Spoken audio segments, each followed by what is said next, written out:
So your emergency fund is taken care of. You don't need to really worry about putting some money to the savings, to the bank. You really just want to know what to put the money into the market. Where do you invest? So these are my top picks. I know it's been a wild ride for investors over the past 5 weeks, and the stock market has shown little signs of calming down. It took just 16 sessions to descend from recent highs to an official bear market, down 20%, with more due associated with the coronavirus and the serious mitigation measures being implemented to lessen the spread. There's no telling what the ultimate toll will be on the economy and the stock market, at least in the near term. But believe it or not, there is good news. A one-time payday might be headed your way. For one, we witnessed 37 previous corrections in the benchmark S&P 500 since the beginning of 1950. And each one of these moves lower was eventually erased in its entirety by a bull market rally.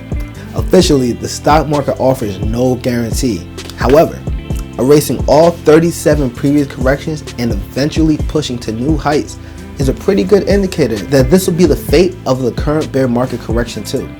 Another bit of good news, at least of Monday, March 23rd, is that the Congress is working towards a mammoth fiscal stimulus package that, in combination with the Federal Reserve's monetary actions, may help support the temporary ailing U.S. economy. With the details finally finalized, you can see in my previous video.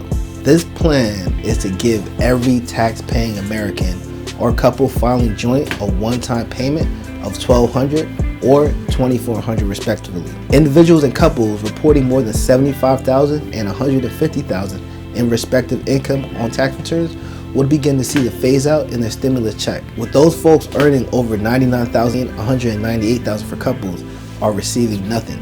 Although some people absolutely need this payout to cover day-to-day expenses, pay bills, or add to their emergency funds. It might be in the best interest of those who already have adequate emergency funds to invest their $1,200 stimulus check. Assuming Congress is able to put money directly into the hands of taxpayers in the weeks to come, here are 3 top stocks you should consider buying. The first one is Apple.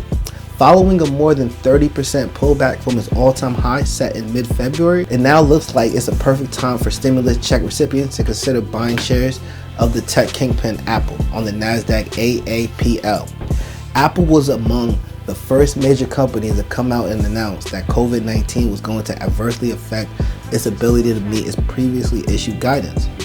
But unlike many companies that are biting their nails and potentially accessing lines of credit, Apple is a cash cow and simply does not have those concerns. Next to its $116.8 billion in total debt is $107.2 billion in cash and marketable securities and $73.2 billion in operating cash flow. Over just the past 12 months, Apple has such a cut-like following for its devices that a shutdown for a few weeks is hardly going to be noticeable beyond 2020. This is also a company that hasn't relinquished its crown as a key innovator. Aside from being a dominant player in the smartphone market, Apple is delivering even more pronounced growth in wearable and services, the latter of which could really improve Apple's already juicy margins. Investors also won't want to overlook the importance of the rollout of 5G networks. With Apple set to unveil its first 5G capable phone later this year, and telecom providers liable to continue upgrading their wireless infrastructures for years, we could see a long upgrade cycle pay big dividends for Apple. Another is Bank of America. A lot could go wrong for money. Central banks has gone wrong of late.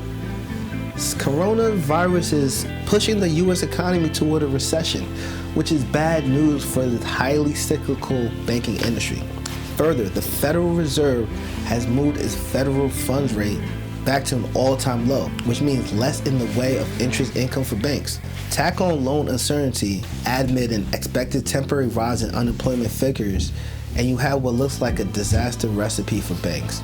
But after roughly a 45% tumble in Bank of America, which is on the New York Stock Exchange, the BAC, the time looks right for stimulus check recipients to consider buying into one of America's most recognized financial institutions.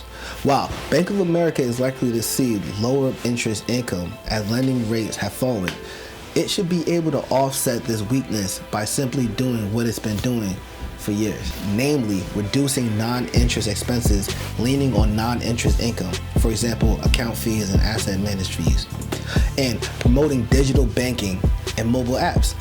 Now, digital sales account for 29% of all consumer bank sales, which is important given how much less it costs Bank of America when its customers transact online or on their phones as opposed to in person. Savvy investors can now buy into Bank of America for less than 6 times next year's consensus profit forecast and only 66% of its book value. You have to go all the way back to 2012 to find the last time Bank of America was such a book value bargain. Another is GlaxoSmithKline. If you expect to receive a stimulus check and you already have a healthy emergency fund, you might also want to consider buying shares of global pharmaceutical company GlaxoSmithKline on the New York Stock Exchange at GSK, which is near an 11-year low. Though healthcare stocks have gotten caught up in the coronavirus whirlwind that sacked practically every industry and sector, their downside move makes virtually no sense. People don't have the ability to control when they get sick or what ailments they develop, which is what makes the healthcare sector and specifically drug developers an exceptionally safe bet in any market environment. What makes GlaxoSmithKline so intriguing is that it offers 3 operating segments, each of which brings something unique to the table. Consumer healthcare, for instance, is relatively slow growing, but it offers an assortment of products that generate predictable cash flow in any environment. Then there are vaccines, which deliver additional predictable cash flow, but that has been swayed substantially by innovation. Example, blockbuster shingles, vaccine Shingrix. Lastly, there's pharmaceuticals, which offers the most robust margins but also a period of exclusivity. Its line of HIV and respiratory therapies offer long-term growth potential. Investors looking to put their $1,200 stimulus check to work can now buy GlaxoSmithKline at roughly 10 times next year's per share profit potential and net a mouth-watering 7.5% dividend yield in the process. So there you have it. These are my personal top picks right now. If you don't need to put that stimulus check to your emergency funds, by all means, do some more research on your own, but get it in.